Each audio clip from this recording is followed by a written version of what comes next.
नमस्कार दोस्तों, स्वागत है आप सभी का हमारे यूट्यूब चैनल एग्ज़ाम फ्रेंड पर।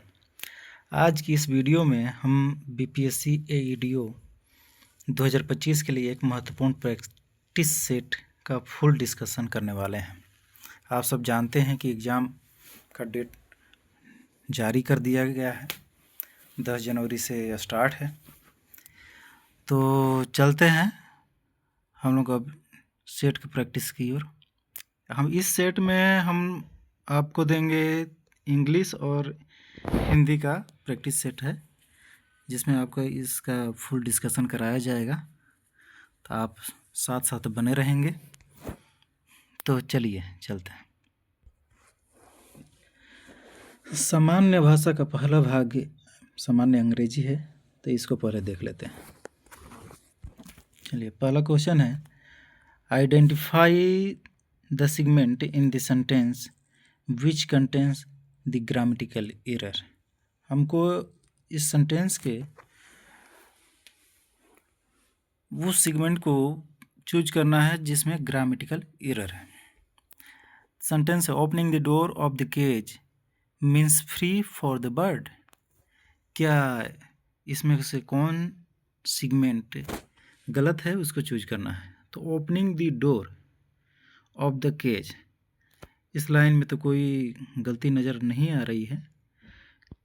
उसके बाद आगे है means free for the bird. Means free, means एक हेल्पिंग वर्ब है और फ्री भी वर्ब है। तो वर्ब के साथ हेल्पिंग वर्ब दोनों एक साथ में आता नहीं है। तो फ्री की जगह पर अगर हम फ्रीडम कर दें, फ्री की जगह पर अगर हम फ्रीडम कर दें तो ये सही हो जाएगा। जैसे opening the door for of the cage means freedom for the bird, means freedom for the bird. तो ये सही है। तो पहला सेगमेंट मीन्स फ्री, यही गलत है, तो इसको चुनेंगे। ठीक, अगला है identify the segment in the sentence which contains the grammatical error. तो इसमें भी देखते हैं, the bus was so late, the bus was so late then I would miss the show. तो यहाँ देन न होके, यहाँ देन न होके क्या होगा, यहाँ देन के जगह पे देन होगा। क्या होगा, देन होगा।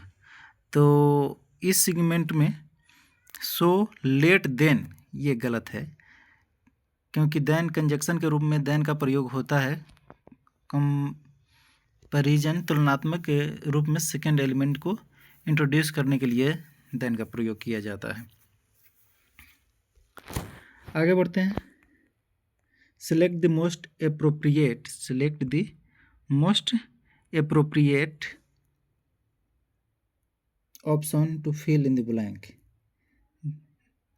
फिल इन द ब्लैंक भरना है। This tree no longer bears fill in the blank fruit. तो इसमें मैनी फ्रूट होगा या सम फ्रूट होगा या फ्यू फ्रूट होगा या एनी फ्रूट होगा। तो this tree no longer bears, bears many तो होगा नहीं, सम भी नहीं होगा, फ्यू भी नहीं होगा। फ्यू, इस सब के जगह पे एक सही ऑप्शन में हमको लग रहा है एनी होगा। तो यहाँ एनी का प्रयोग किया जाएगा, यहाँ एनी का प्रयोग किया जाएगा। आगे देखते हैं, identify the segment in the sentence which contains the grammatical error. I have acquired a feeling of self confidence and courage. I have acquire, have helping verb है यहाँ। एक्वायर यहाँ न होके यहाँ V3 फॉर्म लगेगा, V3 वर्ब का तीसरा रूप लगेगा, यानी एक्वायर ना होके क्या होगा, एक्वायर्ड होगा। एक्वायर ना होके एक्वायर्ड यहाँ पे होगा, V3 रूप लगेगा।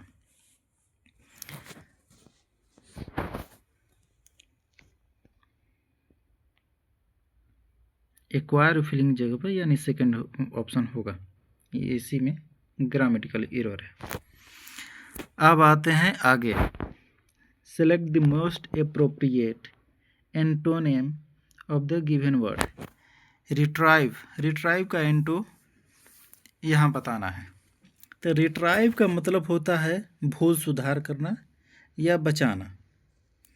तो अब इसका एंटो यानी अपोजिट में क्या होगा, तो अब देखते हैं। असिस्ट का मतलब होता है मदद करना, तो ये तो साइनों के रूप में आया जाएगा, बचाना, सहायता करना। और प्रोटेक्ट का भी मतलब होता है रक्षा करना।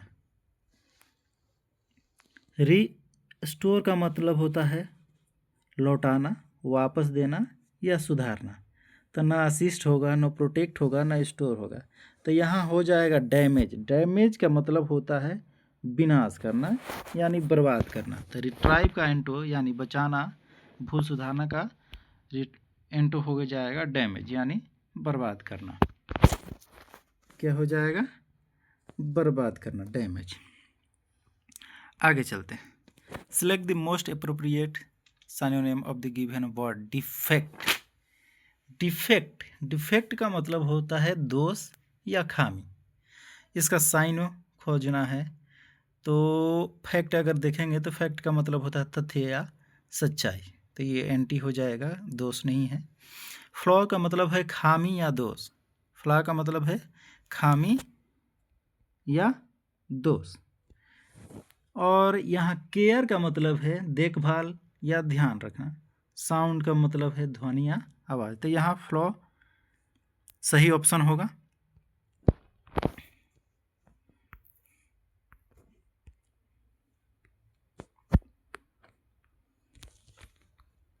आगे चलते हैं 7th क्वेश्चन में। Select the most appropriate antonym of the given word. Unclothe क्या है? अनकाउथ का मतलब होता है अपशिष्ट या असभ्य। अनकाउथ का मतलब होता है अपशिष्ट या असभ्य।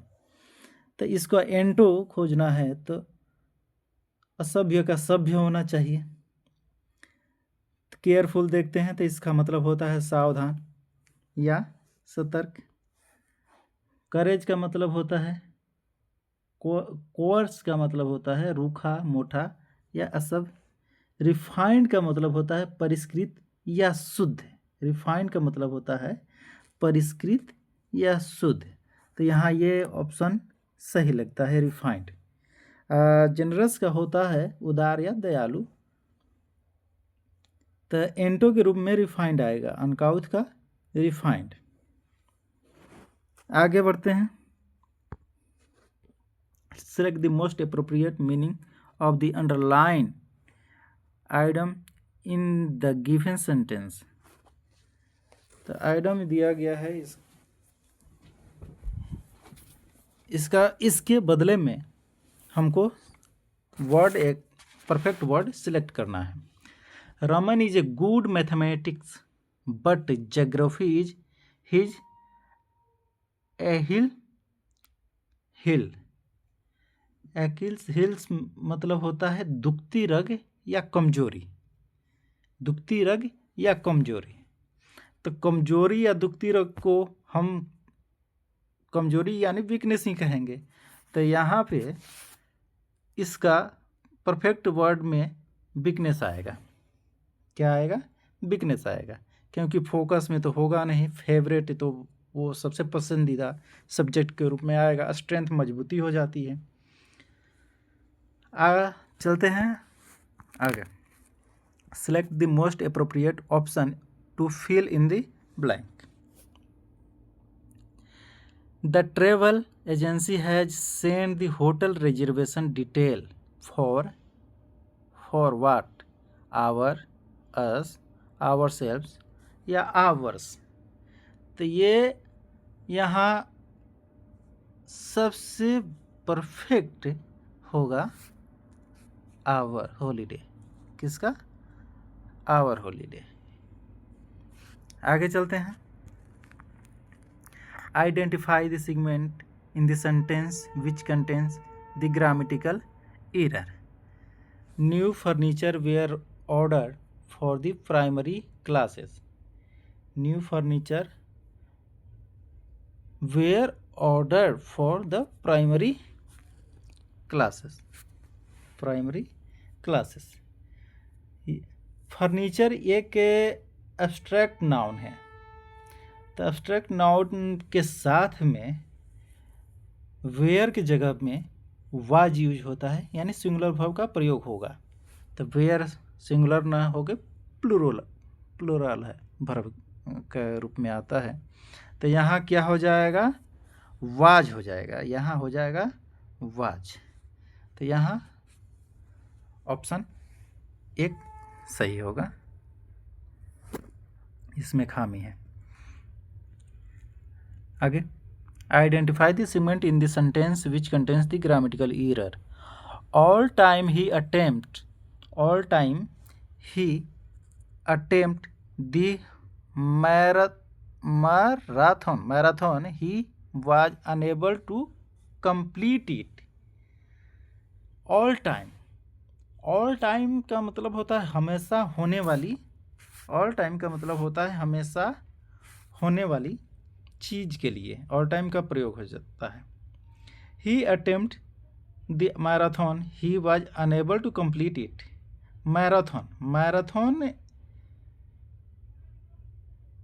एवरी टाइम के लिए है का प्रयोग इंडिविजुअल टाइम पर होने वाली घटना है। मैराथन क्या है, इंडिविजुअल टाइम पर होने वाली एक घटना है।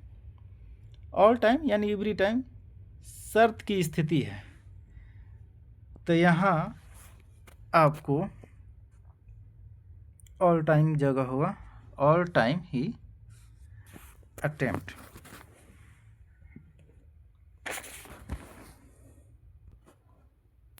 ऑप्शन यहाँ होगा, यही ग्रामेटिकल एरर है ऑल टाइम में।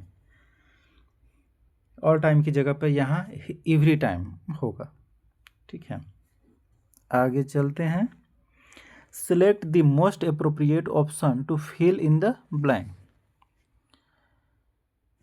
Fill in the blank. The old women walked carefully with her heavy load. Carefully with her heavy load. तो यहाँ पे क्या होगा, यहाँ पे अगर हम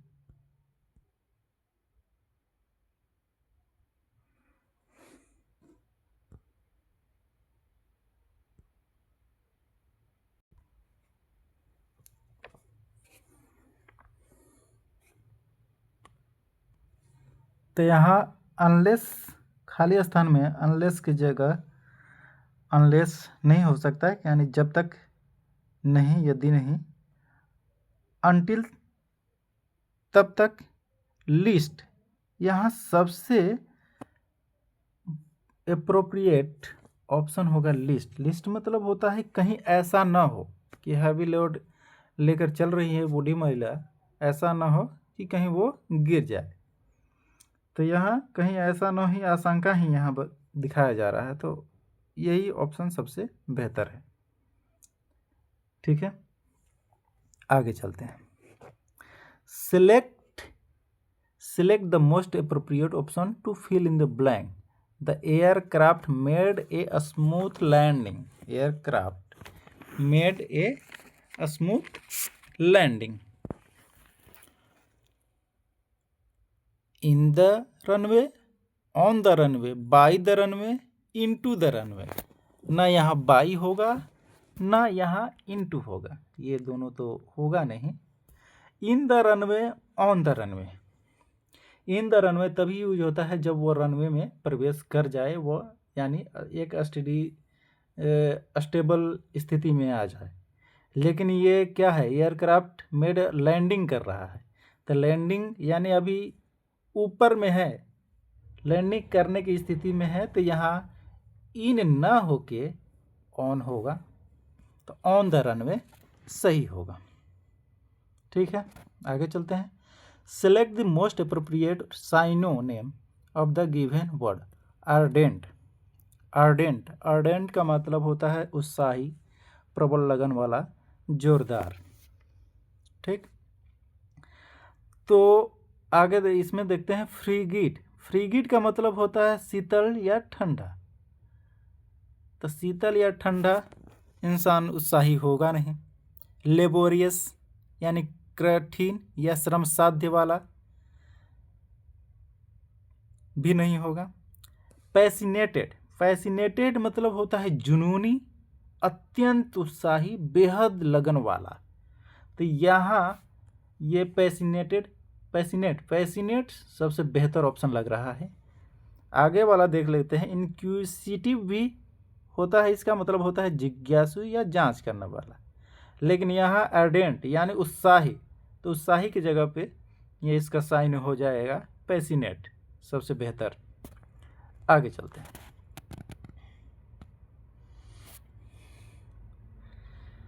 Select the most appropriate option to substitute the underlined segment in the given sentence.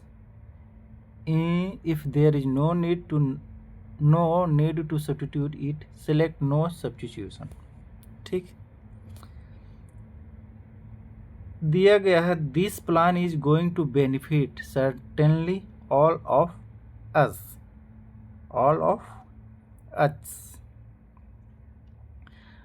तो यहाँ देखिए कुछ adverb, certainly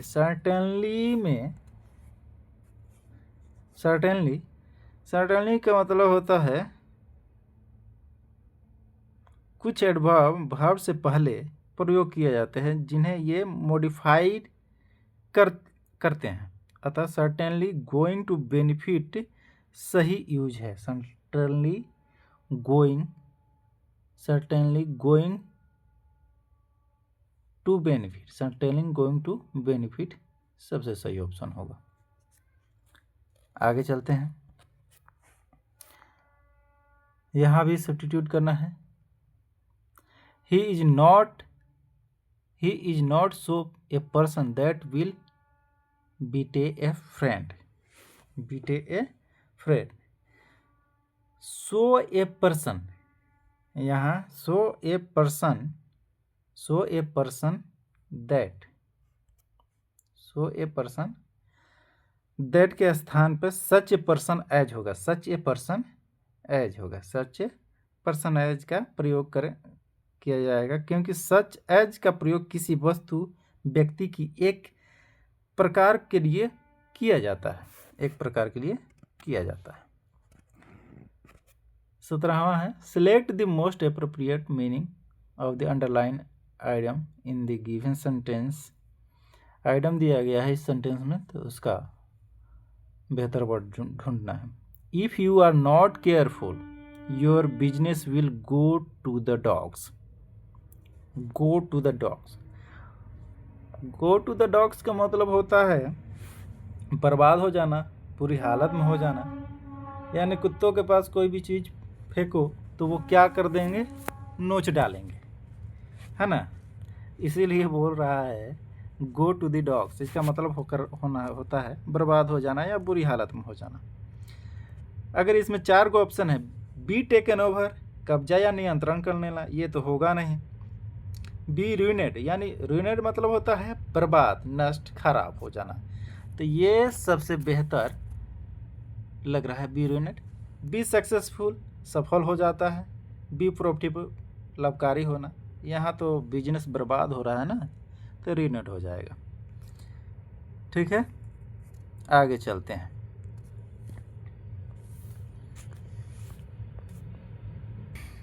Select the most appropriate option to substitute the underlined segment in the given sentence. If there is no need to substitute it, select no substitution. A hasty discussion may be lead in lifelong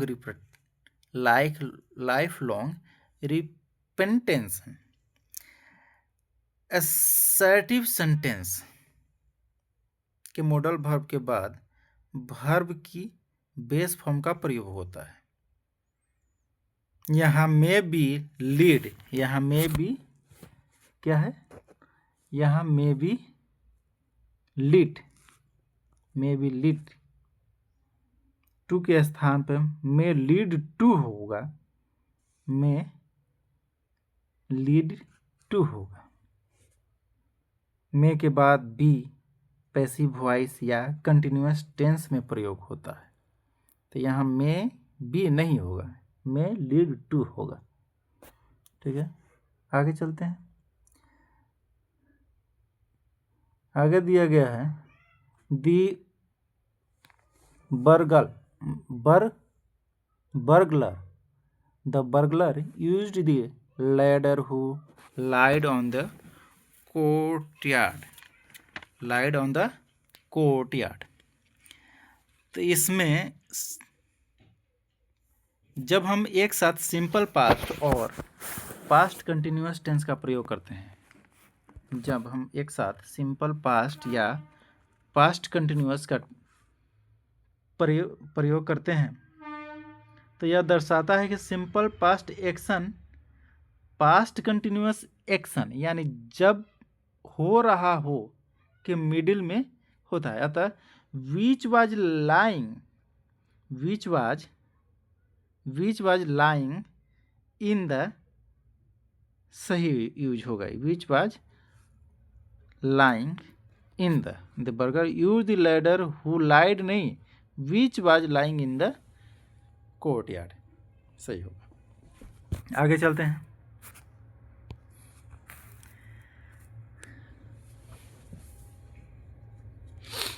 appropriate meaning ढूंढना है chicken feed का। My uncle loves his job even if they pay him chicken feed. Chicken feed का मतलब होता है, जैसे हिंदी में कहावत है, ऊँट के मुंह में जीरा, वैसे ही नाम मात्र का या नगण्य वेतन, किसी को अगर किसी काम के बदले में बहुत ही कम वेतन दिया जा रहा है तो उसे कहते हैं चिकन फीड, यानी वेरी लिटिल मनी। तो यहाँ ऑप्शन तीसरा सही होगा। आगे चलते हैं।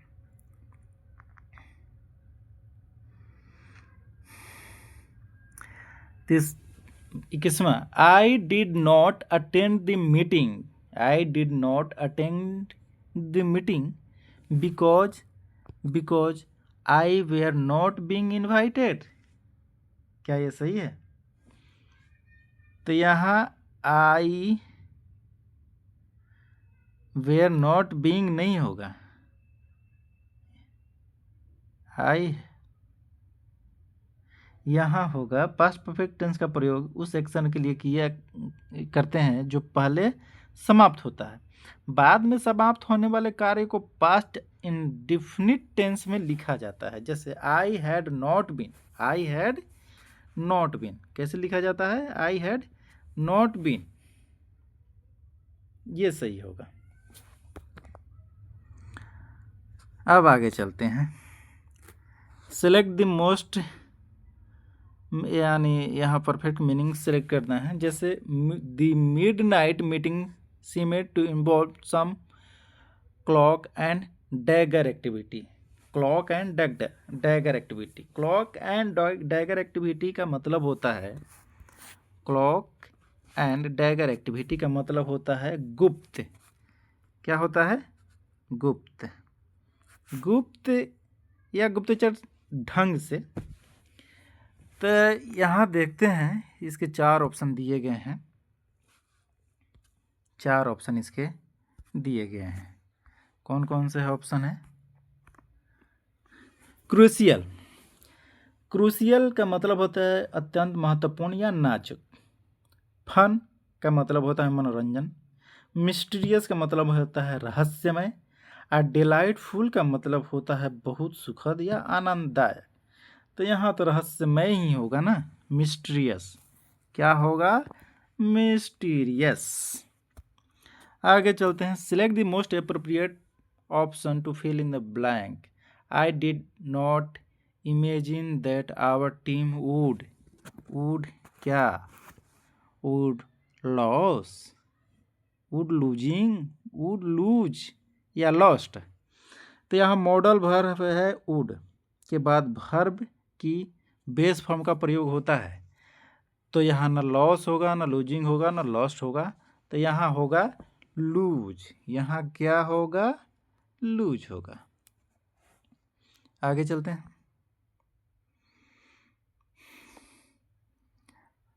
24वां में दिया गया है ये underline Adam in the given sentence, यानी ड्रेस्ड टू किल। इसके लिए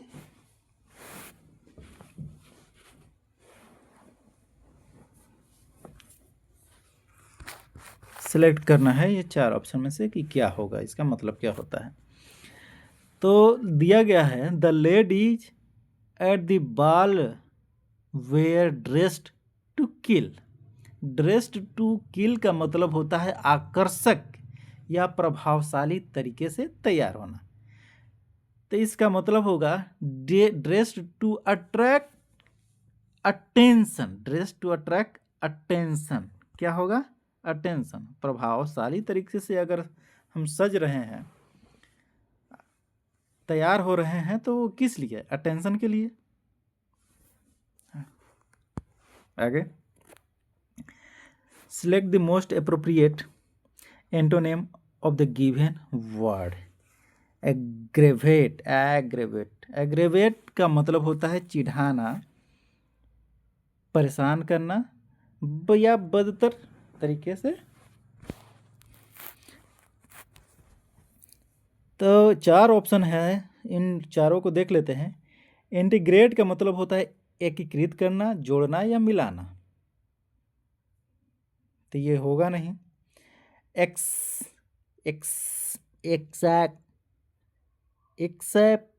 एक्सेप्रेट का मतलब होता है बहुत ज़्यादा चिढ़ाना, गुस्सा दिलाना या परेशान करना। एलिवेट का मतलब होता है कम करना, हल्का करना, राहत देना। और इरिटेट का मतलब होता है चिढ़ाना, परेशान करना, झुंझलाना। या अगर एग्रेवेट है, इसका मतलब होता है चिढ़ाना, परेशान करना, तो एंटो में हो जाएगा हल्का करना, कम करना या राहत देना, यानी एलिवेट। क्या हो जाएगा? Elevate.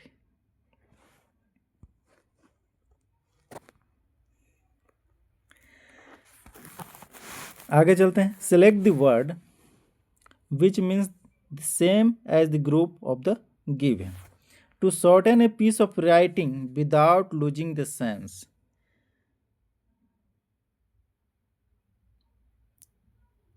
Shorten a piece of writing without losing the sense.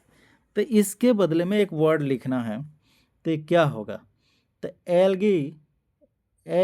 Algae का मतलब होता है आरोप लगाना या बात करना। और एब्रिज का मतलब है संक्षेप करना। क्या होगा? संक्षेप करना। तो इसका ऑप्शन संक्षेप करना सही होगा। Shorten piece of writing without losing the sense, यानी किसी भी सेंटेंस को हम छोटा कर रहे हैं बिना उसके सेंस को कम किए, तो उसको क्या कहते हैं? संक्षेप करना। अगला, select the word which means the same as the group of word given. A gigantic statue. Gigantic यानी बहुत बड़ा प्रतिमा, यानी जाइंट। तो अगर साइनोनेम हम इसका लेंगे तो साइनो में होगा पहला तो कैस्टल। कैस्टल मतलब किला या ड्रीड किला होता है, ये प्रतिमा नहीं है। कोलोसस में होता है विशालकाय। क्या होता है? विशालकाय। कॉलम मतलब खंभा हो जाएगा, ये कॉलमन होता है खंभा। और सीटाडेल ये किला होता है। क्या होता है? किला। तो सबसे मोस्ट अप्रोप्रिएट ऑप्शन होगा कोलोसस, यानी विशालकाय। Select the word which means the same as the group of the words given. A place where bees are kept, a place where bees are kept, यानी हनी बी कहाँ रखी जाती है, उसको बोलते हैं एपायरी। एपायरी, एपायरी होगा ऑप्शन। एक्वेरियम में मछली रहती है, ऑर्चर्ड में मतलब फल का बगीचा होता है, और एवियरी मतलब पक्षी उद्यान होता है जहाँ पक्षियों का पालन किया जाता है। आगे चलते हैं। Select the word which means the same as group of the word. A person who compile dictionary. A person who compile dictionary. Dictionary तैयार करने वाले को क्या बोलते हैं, लेक्सियोग्राफर। क्या बोलते हैं, लेक्सियोग्राफर। पहला ऑप्शन ही हो जाएगा, पहला ऑप्शन ही हो जाएगा।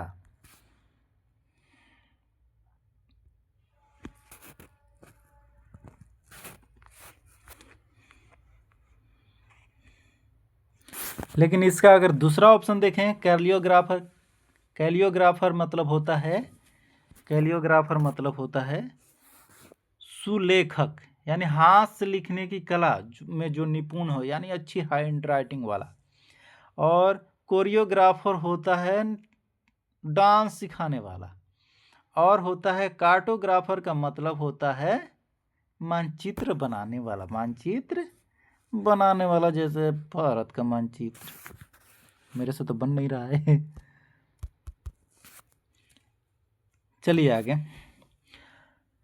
Select the word which means the same as the group of the word given. A place where coins are made, वैसे स्थान जहाँ सिक्के बनाए जाते हैं। तो इसको तो हम लोग जानते हैं, क्या होगा, मिंट होगा। क्या होगा, मिंट। जहाँ सिक्के बनाए जाते हैं, क्वाइंस आर मेड, तो उनको मिंट बोलते हैं। एक्सचेंज, एक्सचेंज वहाँ आदान प्रदान किया जाता है। बैंक में पैसे निकाले जाते हैं या डाले जाते हैं, रिजर्वर में भी भंडारण किया जाता है। आगे चलते हैं। अब आ गया सामान्य भाषा का दूसरा भाग, यानी सामान्य हिंदी। तो सामान्य हिंदी में पहला क्वेश्चन है, भारत के प्रधानमंत्री किस पदबंध का उदाहरण है। तो भारत क्या है, भारत एक देश का नाम है। भारत क्या है, भारत एक देश का नाम है, यानी संज्ञा है। तो संज्ञा के साथ जुड़े हुए हैं प्रधानमंत्री, तो ये क्या हो जाएगा, संज्ञा पदबंध। 32 निम्न में से कौन सा शब्द तद्भव है। तद्भव, तत्सम, तद्भव, देशज, विदेशज। तो तत्सम शुद्ध होता है संस्कृत के रूप को, उसी रूप में हिंदी में प्रयोग करते हैं। तो तत्सम, तद्भव बिगड़ा हुआ रूप होता है। तो इसमें गृह, घटिका, घृणा, घोड़ा क्या होगा। तो यहाँ गृह तो संस्कृत से ही आया है, घटिका भी संस्कृत से आया है, घृणा भी संस्कृत से आया है। और कौन है जो संस्कृत से नहीं आया है, तो घोड़ा। घोड़ा में संस्कृत से आने वाला होता है घोटक। क्या होता है, घोटक।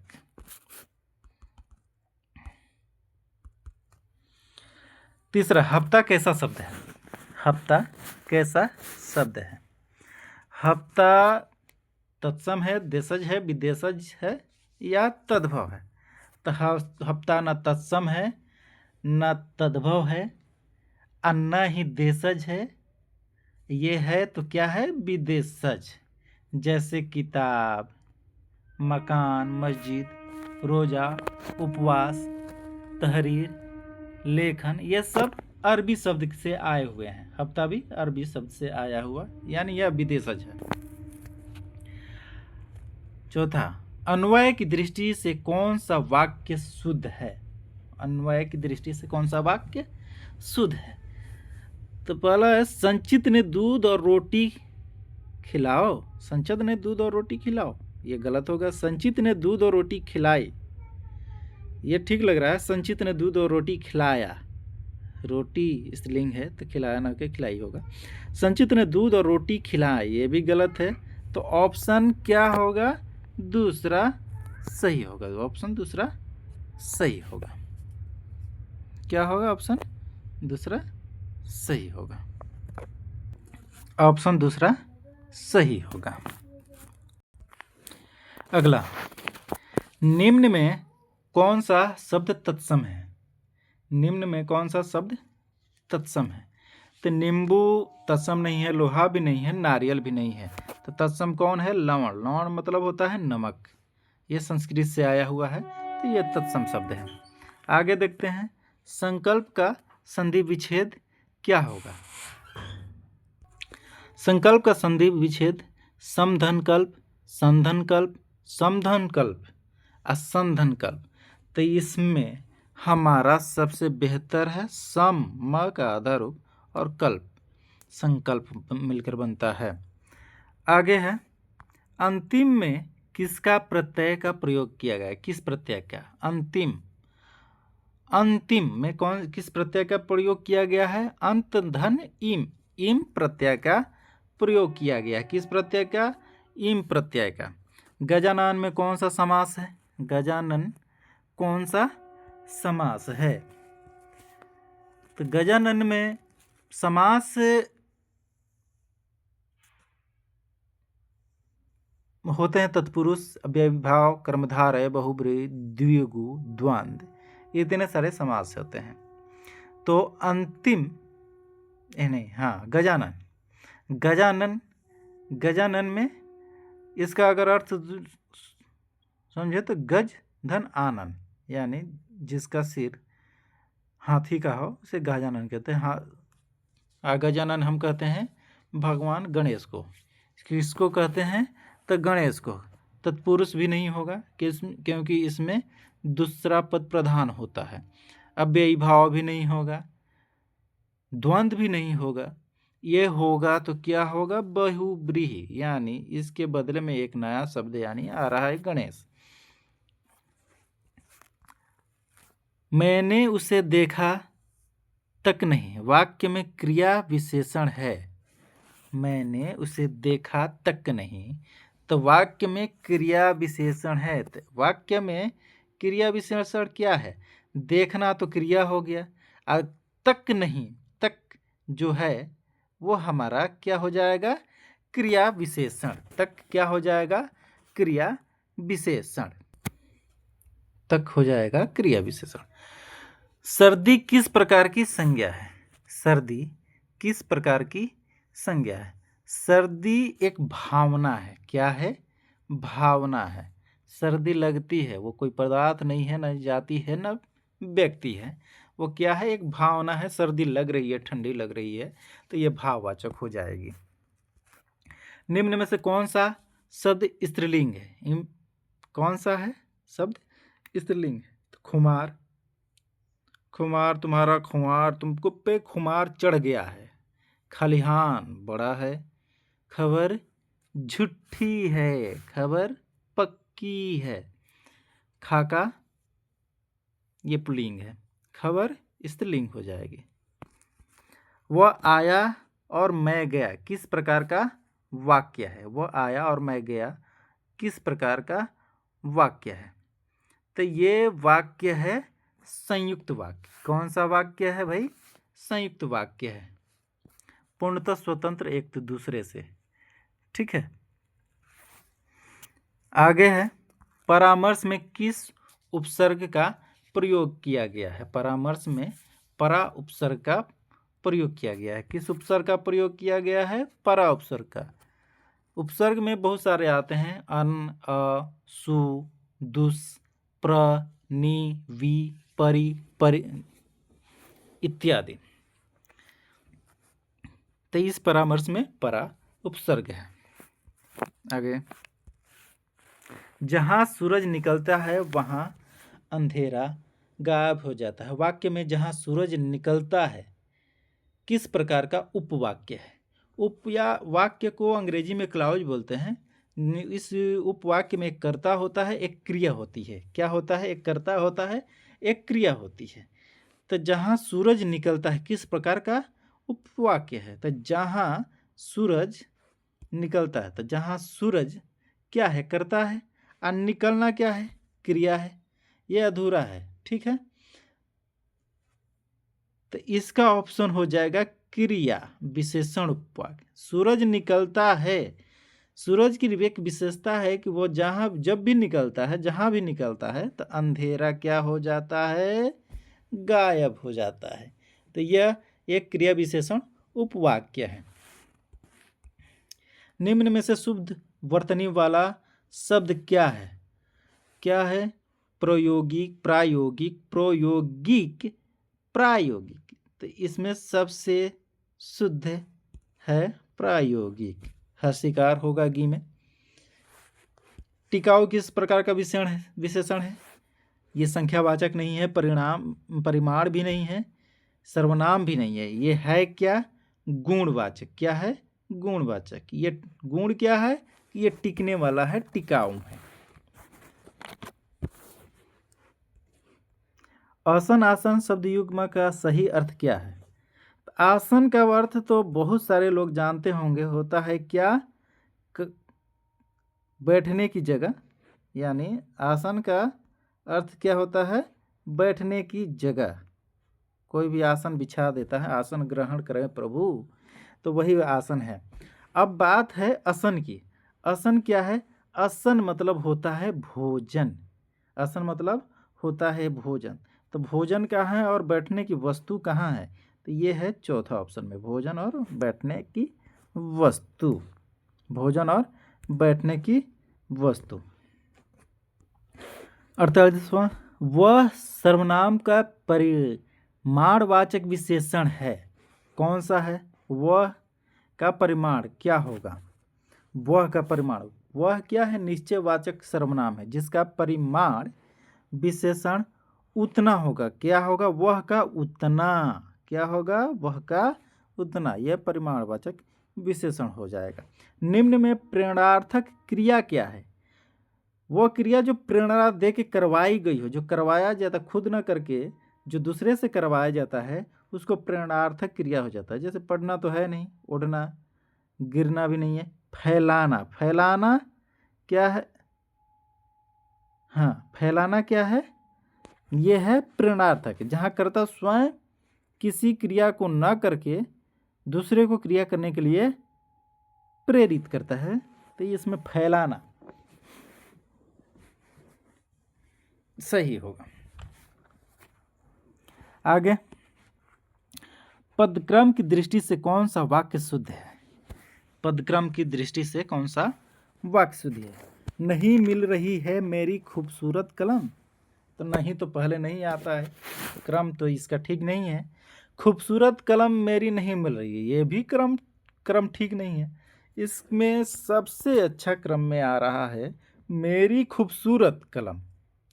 मेरी खूबसूरत कलम, जो खूबसूरत है, क्या नहीं, कहाँ है? तो नहीं मिल रही है भाई। तो ये सही है, मेरी कलम खूबसूरत नहीं मिली, ये भी गलत है।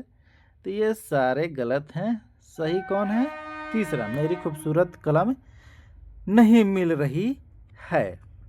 सविता किसका पर्यायवाची है? सविता किसका पर्यायवाची है? तो सविता पर्यायवाची है सूर्य का।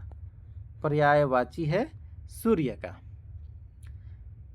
और इसका और अलग भी पर्यायवाची है, आदित्य, सूरज, भास्कर, दिवाकर, प्रभाकर, रवि, ऐसे ही बहुत सारे। नग किसका पर्यायवाची है? नग किसका पर्यायवाची है? तो नग पर्यायवाची है पर्वत का। किसका? पर्वत का। पर्वत, गिरी, अचल, पहाड़, शिखर, भूधर इत्यादि। अज्ञ किसका विलोम? अज्ञ का विलोम क्या हो गया? तो हम जानते हैं अज्ञ क्या? विज्ञ। अज्ञ क्या? विज्ञ। अल्पज्ञ क्या? बहुज्ञ। अल्पज्ञ का बहुज्ञ। अनभिज्ञ क्या? भिज्ञ। पुत्री का पर्यायवाची नहीं है। कौन पुत्री का पर्यायवाची नहीं है? पुत्री का पर्यायवाची तन्या है, हैं? दुहिता भी है, तन्या है, दुहिता भी है, तनुजा भी है। कौन नहीं है? वनिता नहीं है। ये किसका पर्यायवाची है? स्त्री का। किसका पर्यायवाची है? स्त्री का। यह एक अर्वाचीन ग्रंथ है। पंक्ति के रेखांकित अर्वाचीन को रेखा किया गया है, तो रेखांकित शब्द का विलोम क्या होगा? अर्वाचीन का विलोम क्या होगा? अर्वाचीन क्या होगा? अर्वाचीन का विलोम हो जाता है प्राचीन। प्राचीन का अर्वाचीन। नवीन का होता है पुरातन। नवीन का होता है पुरातन। ठीक है। अर्जन किसका विलोम है? तो अर्जन विलोम है। अर्जन मतलब कमाना। अर्जन कमाने का उल्टा क्या हो जाएगा? खर्च करना। तो व्ययन। व्ययन है जो अर्जन का विलोम है। दुर्जन का सज्जन होता है। अब नीचे दिया गया है गद्यांश। दिया गया है गद्यांश जिनको पढ़ा जाएगा और इनके बदले में उत्तर दिया जाएगा। तो क्या है? हम पढ़िए। साहित्य समाज का दर्पण होता है। किसी भी युग के तात्कालिक सांस्कृतिक जीवन का वास्तविक ज्ञान हमें साहित्य के माध्यम से ही होता है। साहित्य में समाज गहरे रूप में समाहित होता है। समाज में जो भी घटनाएं घटित होते हैं वही साहित्य का हिस्सा बनती हैं और समाज उन्हीं आदर्शों पर चलता है जो साहित्य में दृष्टिगत होते हैं। अतः सामाजिक अनुभूतियाँ, संवेदना ही साहित्य का विषय बनती हैं। सामाजिकता का वास्तविक चित्रण ही यथार्थ है। सामाजिकता का वास्तविक चित्रण ही यथार्थ है। क्या है? यथार्थ है। जीवन की सच्ची अनुभूति ही यथार्थ है। मानव मस्तिष्क के रूपी उपवन में अंकुरित होता है। मनुष्य जिस समाज में रहता है, सांस लेता है, अपने भावों विचारों आदान प्रदान करता है, उनसे अनभिज्ञ कैसे रह सकता है? समाज के प्रत्येक व्यक्ति को उस यथार्थ से टकराना पड़ता है। प्रत्येक व्यक्ति अपने जीवन में सुख दुख आदि भावनाओं का अनुभव करता है और उस परिवेश समान होने पर भी प्रत्येक व्यक्ति के अनुभव अलग अलग होते हैं। तो उपवन का क्या अर्थ होता है? बगीचा। रेगिस्तान पठार मैदान नहीं होगा। गद्यांश का उपयुक्त शीर्षक क्या होगा? तो इस गद्यांश में बहुत बार साहित्य और समाज दोनों का उपयोग किया गया है। साहित्य को समाज से जोड़ा गया है, समाज को साहित्य से जोड़ा गया है। साहित्य और समाज सबसे उपयुक्त होगा। अनभिज्ञ का अर्थ क्या होगा? अनभिज्ञ का अर्थ क्या हो सकता है? अनभिज्ञ यानी जिसको कुछ जानकारी न हो, यानी अनजान हो जाएगा। क्या हो जाएगा? अनजान। ज्ञात का ज्ञात उल्टा हो जाता है। आदान का अर्थ क्या है? आदान करना। आदान का अर्थ क्या होगा? आदान का अर्थ होगा ग्रहण करना। क्या करना? ग्रहण करना। यथार्थ है। यथार्थ क्या है? समाज का काल्पनिक चित्रण, समाज का वास्तविक चित्रण हमारा क्या होता है? यथार्थ होता है। समाज का वास्तविक चित्रण यथार्थ होता है।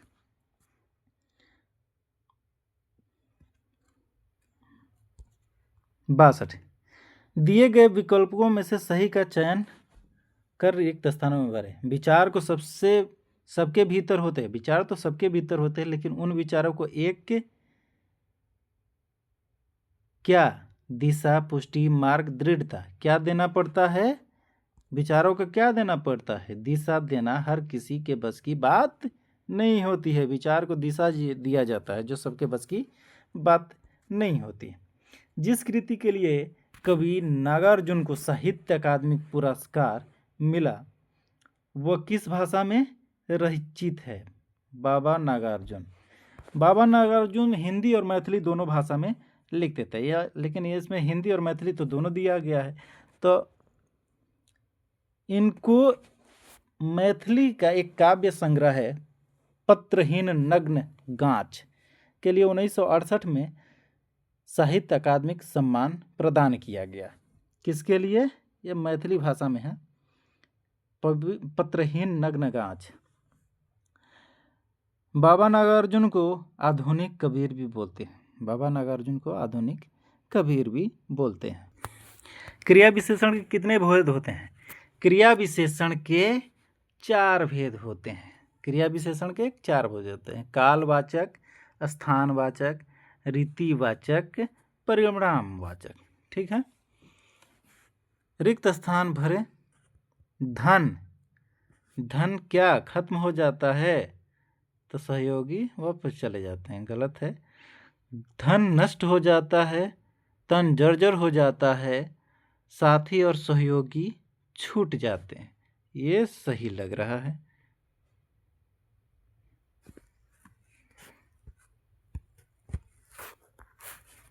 दिए गए विकल्पों में सही चयन करें।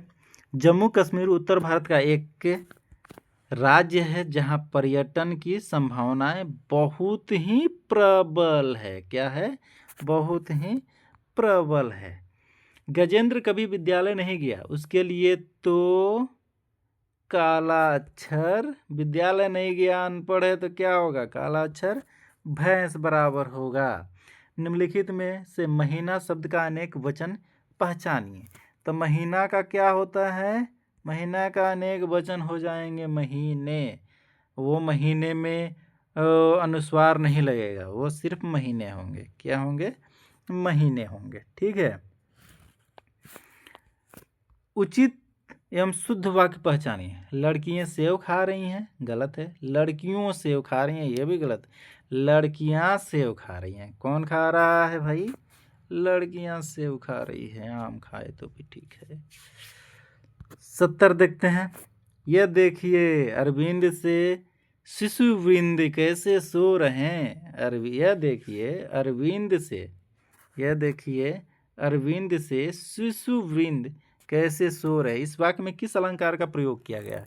तो इस वाक्य में उपमा, जिसमें उपमा अलंकार का प्रयोग किया गया है।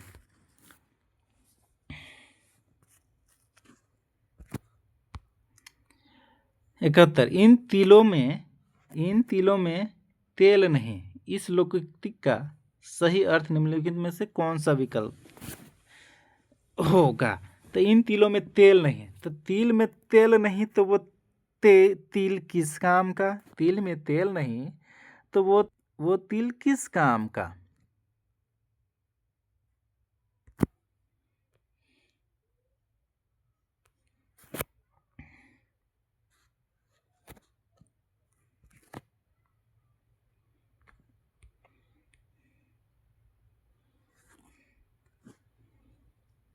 यहाँ आशा पूरी नहीं होगी। दिए में तेल कम है, निराशावादी होना, तिलों में तेल नहीं होना। तो इसका सही होगा, जिस तिल में तेल का ही नहीं है तो वहाँ आशा ही किस बात की करना। तो यहाँ आशा पूरी नहीं होगी, ये सही होगा। मृगनयनी उपन्यास किस लेखक की रचना है? तो मृगनयनी उपन्यास वृंदावन लाल वर्मा की रचना है। 73, दिए गए विकल्पों में से सही विकल्पों का चयन कर रिक्त स्थानों को भरे। जो सोता है वही तो खोता है, जो सोता है वही खोता है। जो सोता है वही खोता नहीं, जो सोता है वह खोता है, जो सोता है वह खोता है। 74, दिए गए विकल्पों में से निर्माण शब्द का विरुद्धार्थी शब्द कौन सा होगा? यानी निर्माण का उल्टा। निर्माण का उल्टा क्या होगा? बनाओगे तो विनाश करोगे ना भाई। आगे चलते हैं। 75, किस क्रम में सत्य कथन है? सरकारी कामकाज की भाषा को राजभाषा कहते हैं, ये तो सही है। संविधान की अष्टम सूची में 15 भाषाएं शामिल हैं, ये तो गलत है, अभी तो 22 हैं। संविधान में हिंदी को राष्ट्रभाषा घोषित किया गया है, गलत है। केंद्रीय हिंदी समिति का अध्यक्ष मुख्यमंत्री होता है, यह भी गलत है। तो यहाँ ऑप्शन होगा सही कौन? सरकारी कामकाज की भाषा को राजभाषा कहते हैं। इसका वर्णन संविधान के भाग 17 में है। अनुच्छेद 343 में प्रावधान है कि संघ की भाषा हिंदी और लिपि देवनागरी होगी, किंतु अंक देवनागरी में नहीं लिखे जाएंगे। 1985 में जब संविधान लागू हुआ तब 8वीं अनुसूची में 14 भाषाएं थी। कितनी? 14। लेकिन अभी कितनी है वर्तमान में? तो भाषाएं 22 हो गई हैं संशोधन करके। अगला देखते हैं 76। किस क्रम में सही मेल नहीं है? किस क्रम में सही मेल नहीं है? तो ग्रह तो प्लेनेट होते हैं ना, ग्रह आकाशीय खगोल पिंड, तो ये तो गलत हो जाएगा। तो ये ही पहला ऑप्शन ही, ये तो गलत हो जाएगा, सही मेल नहीं है। चीर पुराना समय, एक बड़ी वाला ची के साथ में वस्त्र का खंड होता है। तरीण मतलब शून्य, तरणी मतलब नाव, मात्र मतलब केवल, मातृ मतलब माता। तो पहला ऑप्शन ही ठीक है। किस क्रम में सही मेल नहीं है? तो अंश नहीं 77, सॉरी 77 में कहा गया है किस क्रम में सही मेल है। तो अंश मतलब तो सूर्य होता है, लेकिन ये अंश दूसरा वाला अंश तलाबिस वाला है, तो इसमें मतलब कंघा नहीं होके हिस्सा या भाग होगा, तो ये तो गलत है। एक छात्र मतलब विद्यार्थी होगा, ये छत्ता लिखा है, ये गलत है। छात्र मतलब क्षत्रिय होता है, ये सही है। तुरंग मतलब घोड़ा होता है, ये सही है। तरंग मतलब लहर होता है, ये भी सही है ना। प्रसाद मतलब होता है, जो प्रसाद होता है उसका मतलब होता है संस्कार, इस प्रसाद का मतलब होता है महल। क्या होता है? महल। तो इसमें तीसरा सही होगा, बाकी सब गलत होता है। इसका मतलब संस्कार होता है, मंदिर नहीं। ठीक है।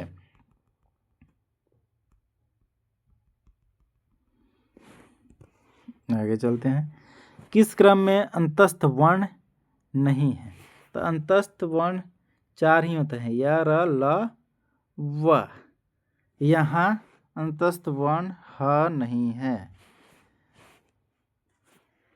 79 किस क्रम में स्पर्श संघर्षी व्यंजन है? स्पर्श संघर्षी व्यंजन में कौन आएगा? तो आएगा भाई हमारा छ। कौन आएगा भाई? छ। क नहीं आएगा, ख भी नहीं आएगा, अंगा भी नहीं आएगा, कौन है? छ। ये 6 है जो स्पर्श संघर्षी है, रगड़ कर रहा है, संघर्ष कर रहा है तालू के साथ में जीभ। 80 चकल्लस शब्द किस रूप में है? चकल्लस रस शब्द किस रूप में है? तो ये है चकल्लस देशज रूप में, ना ये संस्कृत का है, ना संस्कृत का बिगड़ा हुआ रूप है, ना विदेशी है, यह देशज ही है। तू सर्वनाम का प्रयोग किस क्रम में नहीं होता है? तो किस क्रम में नहीं होता है तू का? तो तू का प्रयोग संबंध बताने में नहीं होता, ये समीपता के लिए होता है, आत्महत्या के लिए होता है, अपमान के लिए भी होता है, लेकिन संबंध बताने के लिए नहीं होता। 82 सामने जो बड़ा सा मकान दिखाई दे रहा है, सामने जो बड़ा सा मकान दिखाई दे रहा है वह मेरा है, कौन सा सर्वनाम है? तो ये तो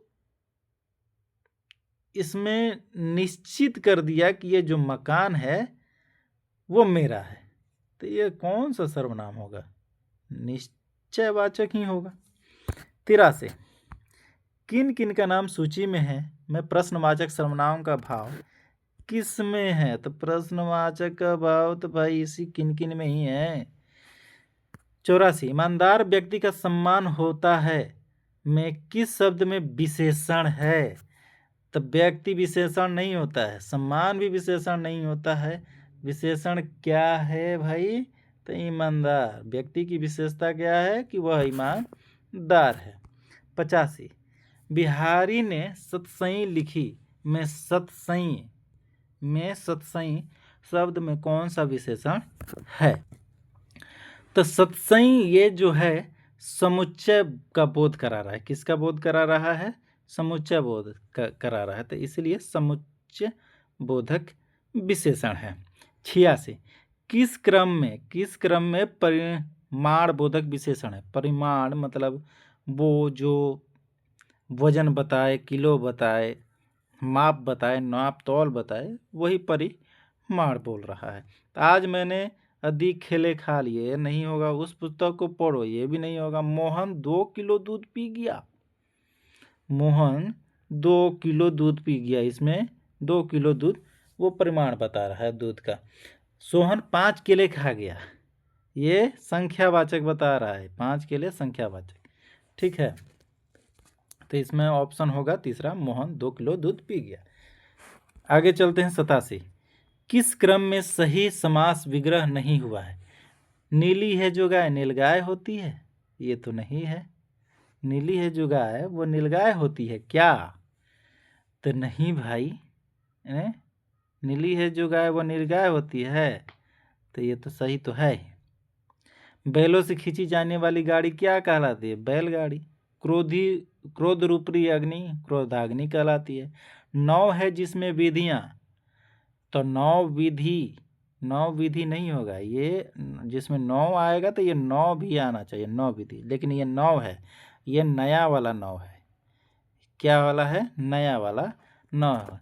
तो ये नई विधि 9 है जिसमें विधियां, ये गलत है। ये नई है जिसमें विधि, तो वो नई 9 विधि होगी। तो यही जो है ऑप्शन, इसमें समास विग्रह सही नहीं हुआ है, चौथा। आते हैं 88 में। किस शब्द में अधिकरण तत्पुरुष समास है? किस शब्द में अधिकरण तत्पुरुष समास है? लाभालाभ, तो ये द्वंद्व में आ जाता है।